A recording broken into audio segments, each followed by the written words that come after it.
आप गरीब इसलिए नहीं हैं कि आप मेहनत कम करते हैं। आप गरीब इसलिए भी नहीं हैं कि आपकी किस्मत खराब है, और शायद सबसे बड़ी बात है, आप अमीर इसलिए नहीं बन पा रहे हैं क्योंकि आपको बचपन से पैसे कमाने का सिर्फ एक ही तरीका सिखाया गया है, लेकिन पैसे को बढ़ाने का तरीका नहीं सिखाया गया। आपको कहा गया है कि पढ़ाई करो, अच्छी नौकरी करो और हर महीने सैलरी लो, घर चलाओ और बच्चों की पढ़ाई कराओ और अपना घर लो और अपने घर की ईएमआई भरो, थोड़ा पैसा बचाओ और जिंदगी आराम से निकाल दो। लेकिन किसी ने यह नहीं बताया है कि अगर आपकी पूरी जिंदगी सिर्फ सैलरी पर ही चलती रही तो आपकी इनकम बढ़ने के साथ साथ आपके खर्च भी बढ़ते जाएंगे, और एक दिन आप जब पीछे मुड़कर देखेंगे तो आपके पास 20 साल की मेहनत होगी, लेकिन फाइनेंशियल फ्रीडम बिल्कुल भी नहीं होगा। और यही सबसे बड़ा ट्रैप होता है मिडिल क्लास का। मिडिल क्लास इंसान मेहनत तो बहुत करता है, सुबह उठता है, काम पर जाता है और ट्रैफिक में फंसता है और बॉस की बहुत सारी बातें सुनता है, स्ट्रेस लेता है और सैलरी का मंथ एंड तक इंतजार करता है। सैलरी आती है और कुछ ही दिनों में वो खत्म हो जाती है, फिर अगले महीने का इंतजार करता है, फिर सैलरी आती है और फिर बिल्स और फिर ईएमआई और फिर स्कूल की फीस, और यही चीजों में उसका पूरी सैलरी फिर से खत्म हो जाती है। फिर घर का खर्च, फिर मेडिकल एक्सपेंसेस, फिर कोई अचानक का खर्च अगर आ गया अपने घर में, और फिर वही सवाल, पैसा आखिर जाता कहाँ है। और अगर आपकी जिंदगी भी कुछ ऐसी ही चल रही है तो ये वीडियो सिर्फ मनी के बारे में नहीं है, ये वीडियो आपकी पूरी फाइनेंशियल लाइफ के बारे में है। क्योंकि आज हम समझेंगे कि मिडिल क्लास लोग अमीर क्यों नहीं बन पाते हैं, इसका क्या रीजन है, कहां गलती हो जाती है हमसे, और सबसे जरूरी बात, एक नॉर्मल मिडिल क्लास इंसान अपनी जिंदगी में ऐसा क्या बदल सकता है जिससे धीरे धीरे उसकी फाइनेंशियल कंडीशन काफी मजबूत हो सकती है। हमें ऐसा क्या करना चाहिए, ऐसे कौन से कदम उठाने चाहिए जिससे हम फाइनेंशियल फ्रीडम पा सके। लेकिन शुरुआत एक अनकंफर्टेबल सवाल से करते हैं। अगर आप 20 साल से काम कर रहे हैं और 20 साल बाद भी आपके पास पैसे की चिंता है, तो क्या प्रॉब्लम आपकी इनकम है या आपका पूरा मनी सिस्टम? सोचिए, अगर कोई इंसान 25,000 कमाता है और 25,000 खर्च कर देता है, तो क्या उसकी प्रॉब्लम सिर्फ कम सैलरी है क्या? ये अपने आप से जरूर सवाल कीजिए। नहीं। और अगर वही इंसान कुछ साल बाद 50,000 कमाने लगे लेकिन 50,000 खर्च कर देता है पूरे के पूरे, तो क्या वो अब रिच हो गया है क्या? बिल्कुल नहीं। यही मिडिल क्लास की सबसे बड़ी प्रॉब्लम है, जो मिडिल क्लास कभी मुड़ के देखता ही नहीं है। इनकम बढ़ती है लेकिन वेल्थ नहीं बढ़ती, और इन दोनों के बीच में बड़ा डिफरेंस है। इनकम का मतलब है आप कितना कमाते हैं, और वेल्थ का मतलब है आपके पैसे आपके लिए कितना काम कर रहे हैं।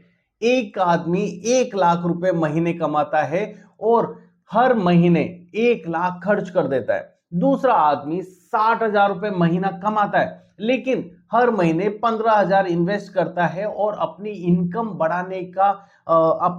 बढ़ाने पर काम करता है। कुछ साल बाद हो सकता है कि दूसरा आदमी फाइनेंशियल पोजीशन में ज्यादा स्ट्रांग हो। क्यों?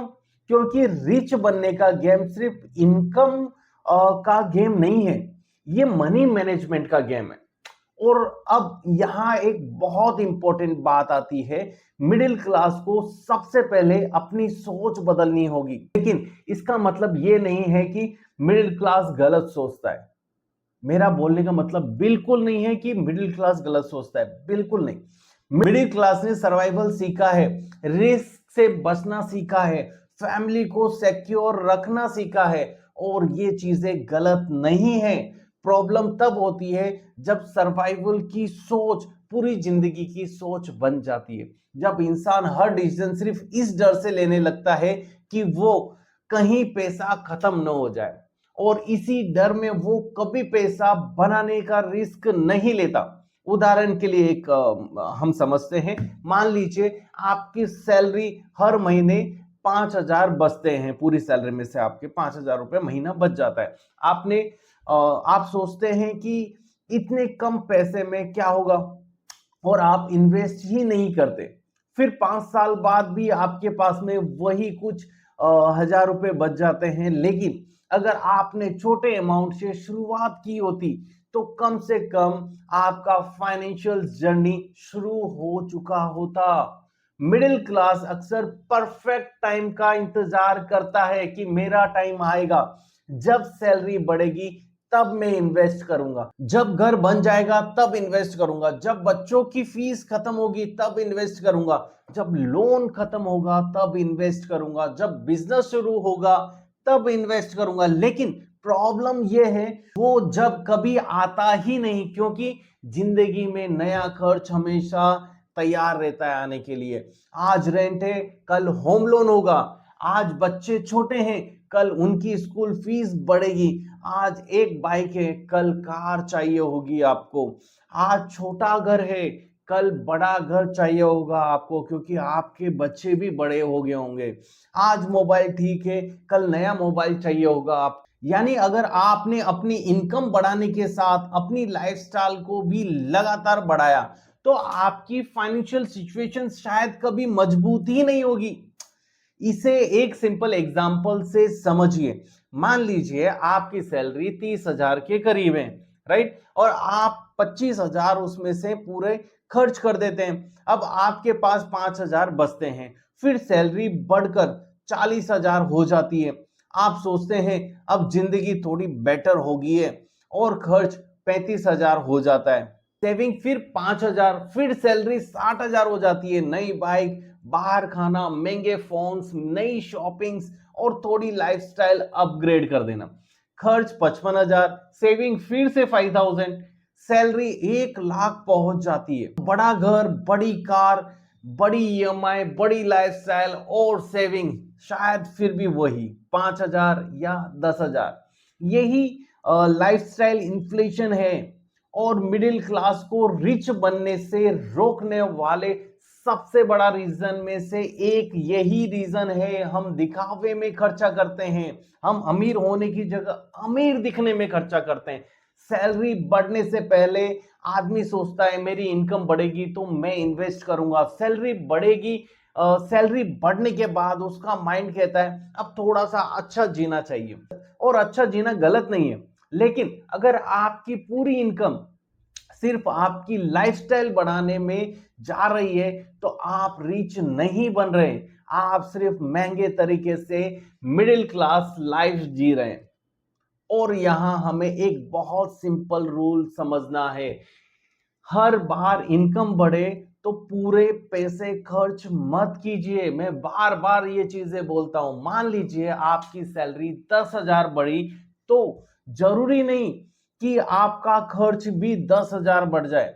आप 3,000 या 4,000 से लाइफस्टाइल इंप्रूव कर सकते हैं। बाकी पैसा आप इन्वेस्टमेंट, इमरजेंसी फंड्स या स्किल्स बिल्डिंग में लगा सकते हैं। यही छोटी हैबिट्स 10 साल में बड़ा डिफरेंस बना सकती है। छोटे छोटे स्टेप्स काफी मायने होते हैं। अब दूसरा बड़ा रीजन, मिडिल क्लास सिर्फ एक इनकम पर डिपेंड रहता है। सैलरी आती है और सैलरी से घर चलता है, और सैलरी बंद तो इनकम बंद। यही सबसे बड़ा रिस्क है। अगर आपकी पूरी फाइनेंशियल लाइफ सिर्फ एक सैलरी पर डिपेंड है तो आप फाइनेंशियली स्ट्रांग नहीं है। आपको कम से कम धीरे धीरे दूसरी इनकम सोर्स बनाने की कोशिश करनी चाहिए। लेकिन इसका मतलब ये नहीं है कि कल से बिजनेस शुरू कर दीजिए, नहीं।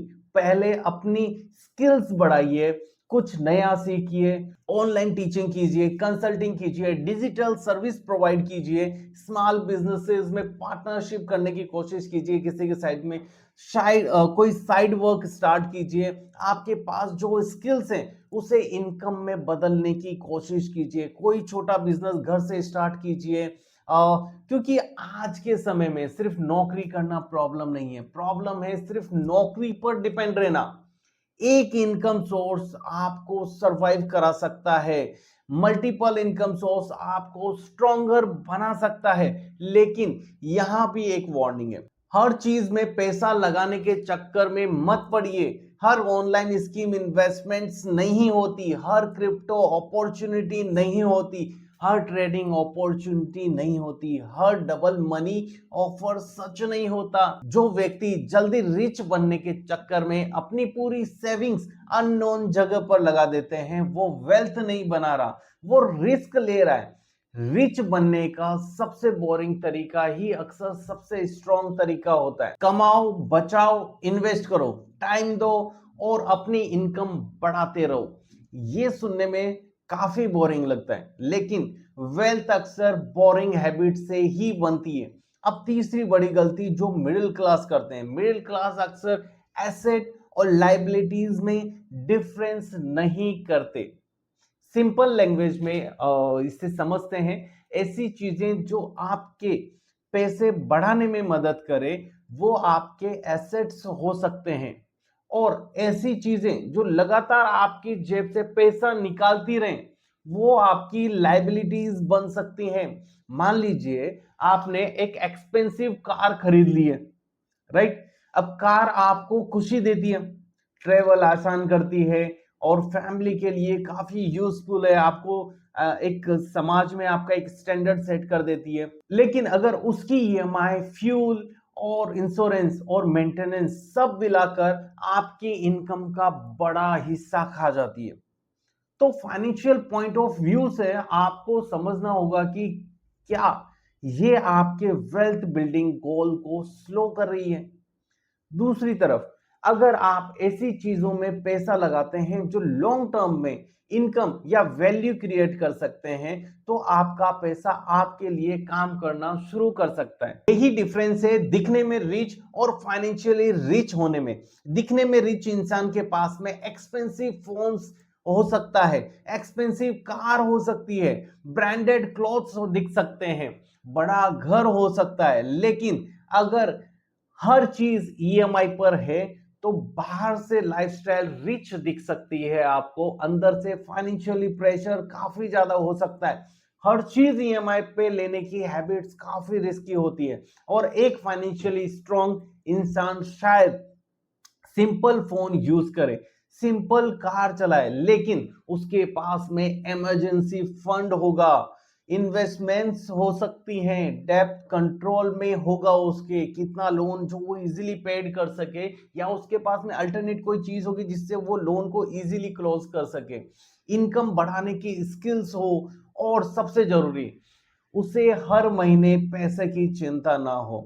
यही असली रिचनेस है।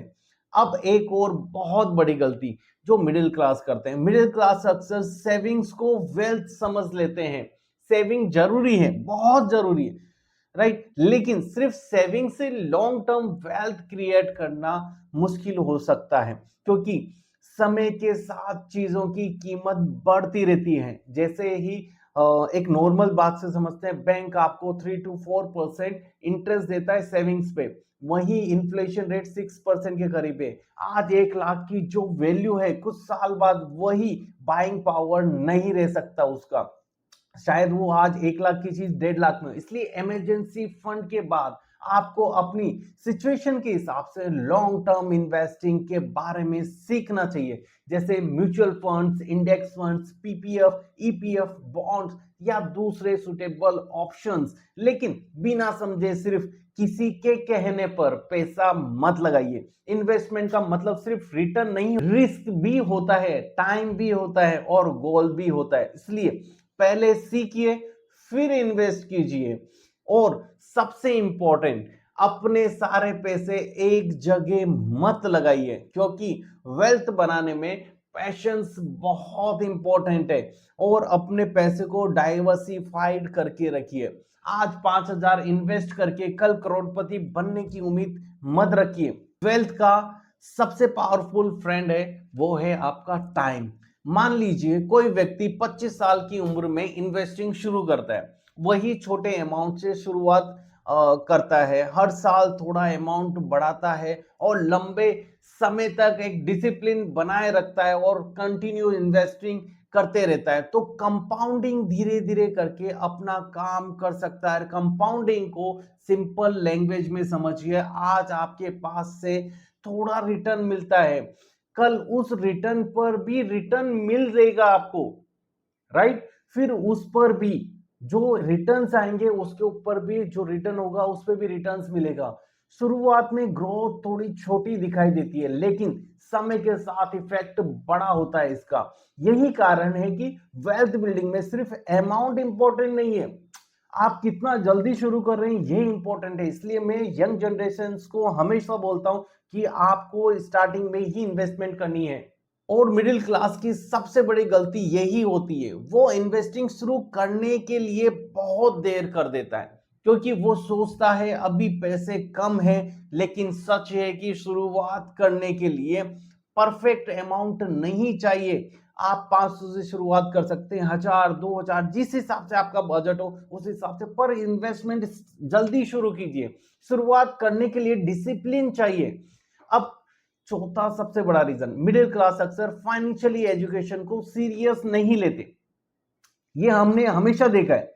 हमने स्कूल में मैथ पढ़ी है, साइंस पढ़ी है, हिस्ट्री पढ़ी है, इंग्लिश पढ़ी है, लेकिन हमें यह नहीं सिखाया गया कि सैलरी स्लिप कैसे पढ़े, टैक्स कैसे काम करता है और लोन का इंटरेस्ट रेट कैलकुलेट कैसे होता है, और क्या क्या चीज होती हैं जिनके ऊपर डिपेंडेबल होता है लोन। कई एजुकेटेड पर्संस होते हैं पर लोन लेने के टाइम पे वो इंटरेस्ट रेट भी नहीं चेक करते और कितना अमाउंट एक्स्ट्रा चला जाएगा ये भी कैलकुलेट नहीं करते हैं, क्योंकि आपका 0.5 या 1% से 10-20 लाख तक का डिफरेंस पड़ जाता है टोटल अमाउंट। क्रेडिट कार्ड का सही यूज क्या होता है, उसे कैसे यूज करते हैं, उसकी साइकिल क्या होती है, इन सब चीजों के बारे में बहुत जानना जरूरी है। इंश्योरेंस और इन्वेस्टमेंट में डिफरेंस क्या होता है, इमरजेंसी फंड्स कितना होना चाहिए, रिटायरमेंट प्लानिंग क्या होती है, इन्फ्लेशन क्या होता है और कंपाउंडिंग कैसे काम करता है,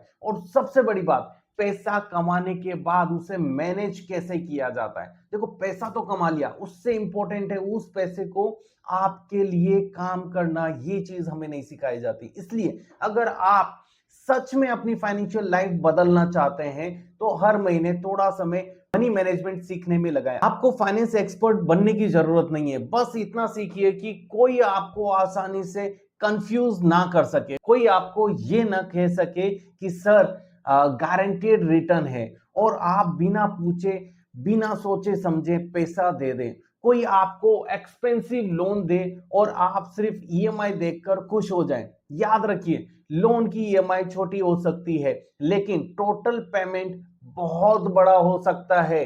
हमें इन चीजों के बारे में पता होना चाहिए। इसलिए कोई भी लोन लेने से पहले सिर्फ ये मत सोचिए कि ईएमआई कितनी आ रही है, उनसे पूछिए, हैबिट डालिए पूछने की, टोटल कितना वापस करना है, और टोटल खुद आप चेक कीजिए कि कितना इंटरेस्ट जा रहा है और रेट ऑफ इंटरेस्ट कम होने से कितना बेनिफिट होगा। यही सवाल आपकी फाइनेंशियल लाइफ में बहुत बड़ा डिफरेंस ला सकता है। और क्रेडिट कार्ड खुद खराब नहीं है, लेकिन क्रेडिट कार्ड से ऐसी चीजें खरीदना जिसके पैसे आपके पास नहीं है और फिर मिनिमम पेमेंट करके महीनों इंटरेस्ट देना, ये आपको वेल्थ से दूर कर सकता है। क्रेडिट कार्ड को कन्वीनियंस की तरह यूज कीजिए, इनकम की तरह नहीं।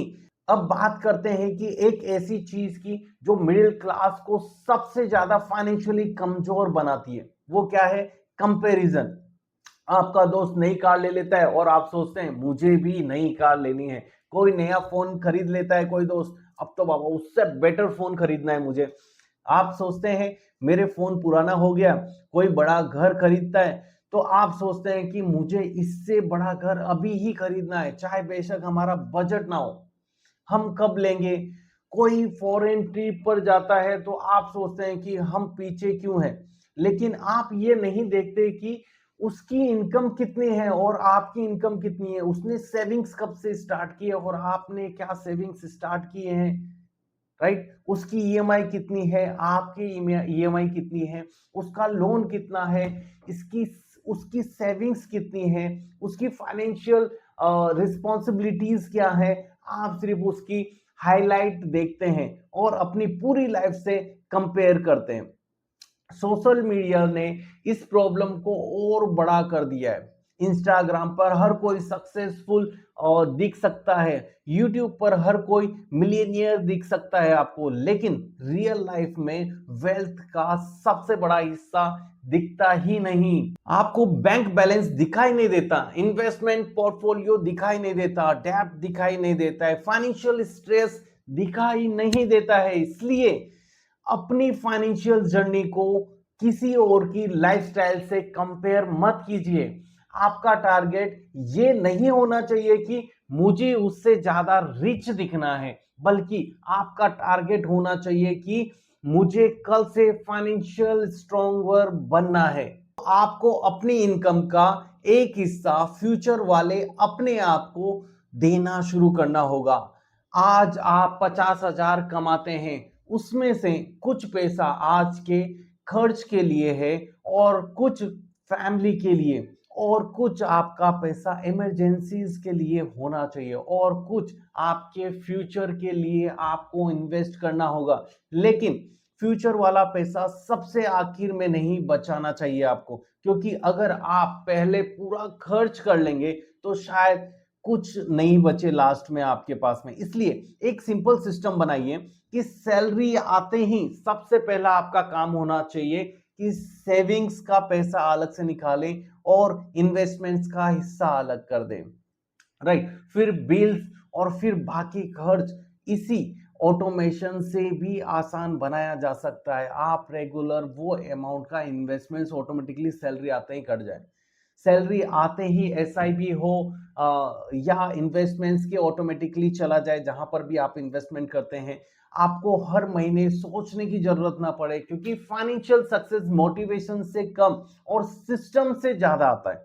ये बात आपको समझना होगा। एक दिन मोटिवेशन आएगी और एक दिन नहीं आएगी, लेकिन सिस्टम बनाए तो काम चलता रहेगा, ऑटोमेटिकली आपका पैसा कटता रहेगा। अब मान लीजिए आपकी सैलरी 30,000 है, आप सोचते हैं कि मैं गरीब हूं, मैं इन्वेस्टमेंट कैसे करूं, राइट। लेकिन अगर आप 30,000 में से सिर्फ 3,000 भी डिसिप्लिन तरीके से बचाना शुरू कर देते हैं, तो आप सिर्फ 3,000 नहीं बचा रहे, आप एक हैबिट बना रहे हैं। और ये हैबिट काफी ज्यादा इंपॉर्टेंट है कि हमें ये चीज बचानी है, मतलब बचानी है, हमें इन्वेस्टमेंट करनी है फ्यूचर के लिए, मतलब फ्यूचर के लिए इन्वेस्टमेंट करना है। फिर सैलरी बढ़े तो अमाउंट भी बढ़ाइए, जैसे कि सैलरी से 3,000 से 5,000, 5,000 से 7,000 और 7,000 से 10,000, धीरे धीरे आपके गोल ये नहीं होना चाहिए कि पहले महीने में रिच बन जाऊं। गोल होना चाहिए कि हर साल पिछले साल से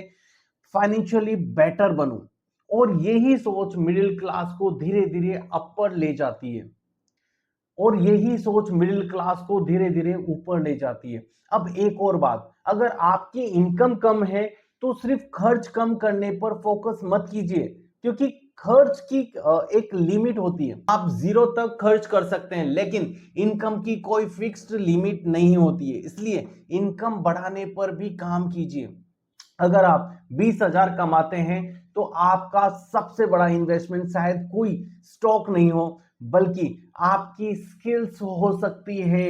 अगर आपकी स्किल्स आपकी इनकम 20,000 से 30,000 कर सकती है तो उसका इम्पैक्ट बहुत बड़ा हो सकता है। तो अपनी स्किल्स पे इन्वेस्ट करना बहुत जरूरी है सबसे पहले। इसलिए हर साल खुद से पूछिए, मैंने इस साल कौन सी नई स्किल सीखी है, क्या मैं अपनी करंट जॉब में ज्यादा वैल्यूएबल बन सकता हूं, क्या मैं प्रमोशन के लिए रेडी हूं, मुझ में औरों से अलग क्या है, मैंने अलग क्या डेवलप किया है अपने अंदर, क्या मैं बेटर जॉब के लिए रेडी हूं दूसरी कंपनी में जाने के लिए, क्या मैं साइड इनकम शुरू कर सकता हूं, क्या मैं अपनी नॉलेज को प्रोडक्ट या सर्विस में बदल सकता हूं, क्या मैं अपने काम को ऑनलाइन ले जा सकता हूं।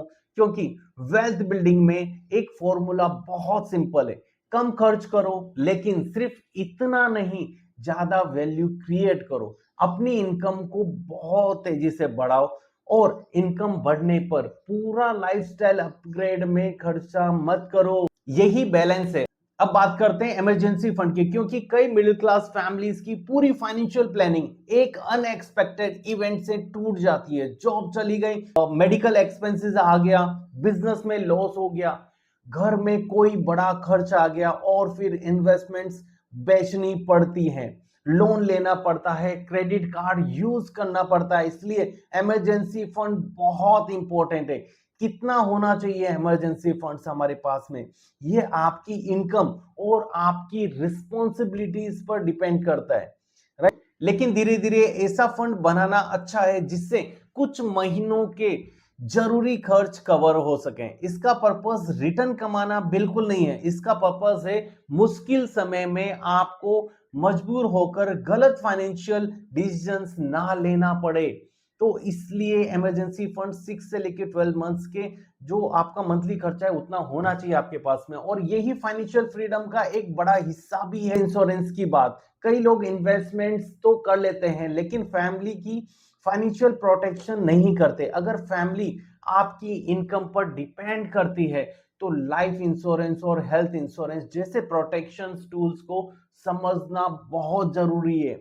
इसके बारे में समझें और रोज पढ़े, फिर आप डिसीजंस ले पाएंगे कि मुझे क्या लेना चाहिए। क्योंकि वेल्थ बनाना जितना जरूरी है, वेल्थ को प्रोटेक्ट करना भी उतना ही जरूरी है। मान लीजिए आपके 10 साल की मेहनत करके पैसा बनाया, लेकिन एक बड़ा अनएक्सपेक्टेड एक्सपेंसेस आपकी पूरी सेविंग्स खत्म कर सकता है, तो आपकी जर्नी फिर पीछे जा सकती है 10 साल पहले। जितना भी सेविंग्स है सब खर्च हो जाएगा मेडिकल एक्सपेंसेस में। इसलिए पहले प्रोटेक्शन फिर ग्रोथ। अब एक और बहुत बड़ी चीज, घर।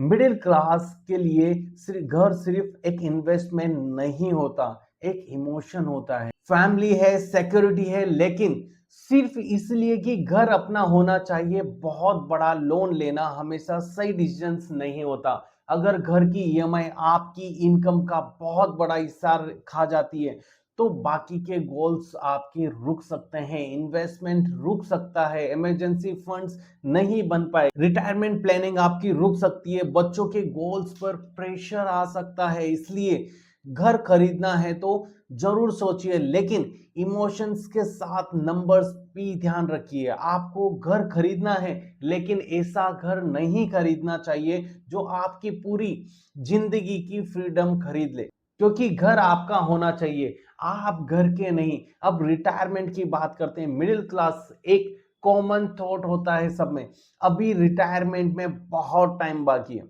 और यही सोच सबसे डेंजरस हो सकती है आपके लिए। क्योंकि रिटायरमेंट की प्लानिंग जितनी जल्दी शुरू की जाए उतनी ही ज्यादा अच्छी है, उतना ही कम प्रेशर हो सकता है आपके फ्यूचर में। अगर आप 25 साल की उम्र शुरू करते हैं तो आपके पास टाइम है, अगर आप 35 से शुरू करते हैं तो भी टाइम है, अगर आप 45 से शुरू करते हैं तो अब डिसिप्लिन और प्लानिंग काफी ज्यादा इंपॉर्टेंट हो जाती है आपके लिए। लेकिन सबसे खराब सिचुएशन ये है कि आप 55 तक कुछ प्लान ही ना करें और फिर कहें अब क्या करें। इसलिए फ्यूचर वाले अपने आप को आज से पैसा देना शुरू कीजिए।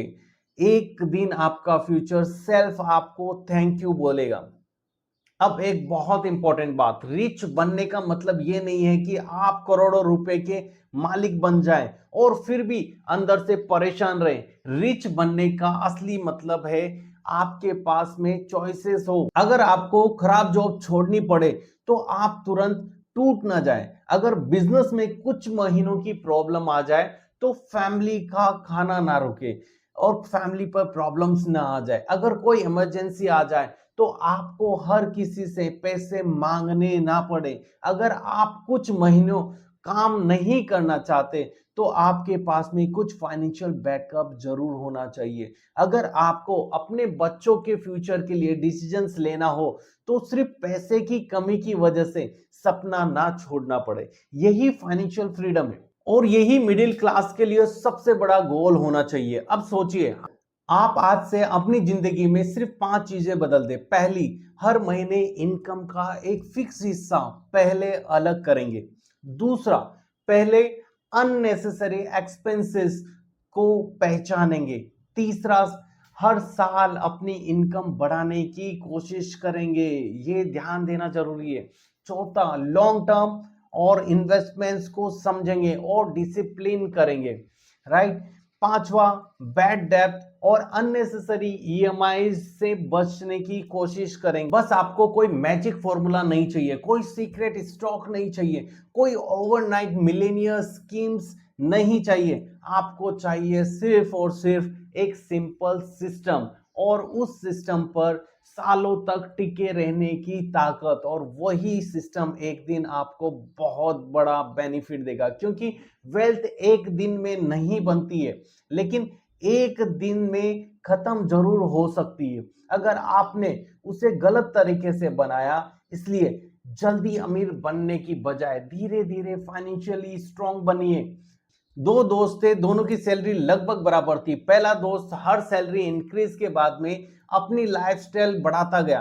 बाइक ले ली उसने, दूसरी कार ले ली, फिर बड़ा फोन ले लिया, फिर बड़ा घर ले लिया। हर चीज ईएमआई पर आती रही, लोगों में वाहवाही होती रही उसकी। दूसरा दोस्त भी जिंदगी एंजॉय करता था, लेकिन हर सैलरी इंक्रीज के साथ उसने अपने फ्यूचर को भी हिस्सा दिया।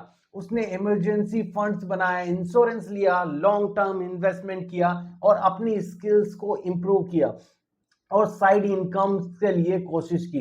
पहले 3 साल तक दोनों में कोई बड़ा डिफरेंस नहीं नजर आता। दोनों दोस्त में से पहला वाला दोस्त काफी ज्यादा अमीर लगने लगा कि सारी चीजें उसके पास में। पहले दोस्त की लाइफस्टाइल ज्यादा अच्छी दिखती थी, दूसरे दोस्त की जिंदगी नॉर्मल लग रही थी। फिर 5 साल बाद डिफरेंस दिखने लगा।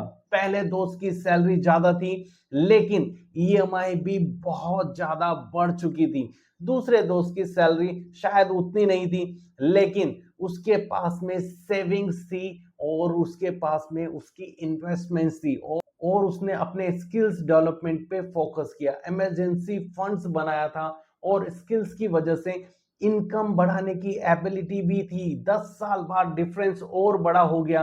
क्यों? क्योंकि दूसरे दोस्त ने सिर्फ पैसा नहीं कमाया था, उसने फाइनेंशियली सिस्टम बनाया था। और यही पूरी कहानी का पॉइंट है। आपको सिर्फ ज्यादा पैसा कमाने की जरूरत नहीं है, आपको ऐसा सिस्टम बनाना है जिसमें आपकी इनकम का कुछ हिस्सा आपके फ्यूचर को बदलता है, और उसमें इन्वेस्टमेंट आपको करनी होती है। अब अगर आप मिडिल क्लास फैमिली से आते हैं तो खुद को छोटा मत समझिए। आपके पास शायद शुरुआत में करोड़ों नहीं है, लेकिन आपके पास में एक चीज है, वो है टाइम। आपके पास सीखने की एबिलिटी है। आप समय के साथ में सीखते रहिए। आप जहां जॉब करते हैं उस जॉब से रिलेटेड आप स्किल्स को डेवलप कीजिए। आपके पास में मेहनत करने की एबिलिटी है, आपके पास में अपनी इनकम बढ़ाने की एबिलिटी है। और अगर आप डिसिप्लिन के साथ इन चीजों का यूज करते हैं तो आपकी फाइनेंशियल स्टोरी काफी बदल सकती है। शायद ओवरनाइट ना बदले, लेकिन धीरे धीरे एक साल में थोड़ा, दूसरे साल में ज्यादा बेटर होगा, 5 साल में उससे ज्यादा आपकी बेटर सेविंग्स हो पाएंगी, 10 साल में बहुत ज्यादा। और यही कंपाउंडिंग सिर्फ पैसे में नहीं, आपकी हैबिट्स में भी काम करती है। आज आप रोज 30 मिनट फाइनेंस सीखते हैं, आज से रोज आप इस तरीके के फाइनेंशियल वीडियोस देखते हैं, तो एक साल बाद आपकी नॉलेज काफी बदल चुकी होगी। आज आप रोज अपनी स्किल्स पे काम कर रहे हैं, एक साल बाद आपकी इनकम बदल सकती है। आज आप हर महीने थोड़ा इन्वेस्ट करते हैं, कुछ साल बाद आपका पोर्टफोलियो बदल सकता है। आज आप अननेसेसरी ईएमआईज अवॉइड करते हैं, तो कल आपकी फाइनेंशियल फ्रीडम काफी बढ़ सकती है। इसलिए छोटी शुरुआत को कभी भी छोटा मत समझिए। आपके छोटे छोटे यही कदम एक दिन बड़ा गोल अचीव करने में आपकी हेल्प करेंगे, क्योंकि बड़ा बदलाव अक्सर छोटे डिसीजन से ही शुरू होता है। और एक बात हमेशा याद रखिए, मिडिल क्लास होना कोई प्रॉब्लम नहीं है, लेकिन पूरी जिंदगी मिडिल क्लास फाइनेंशियल हैबिट्स में फंसे रहना, ये प्रॉब्लम हो सकती है आपके लिए।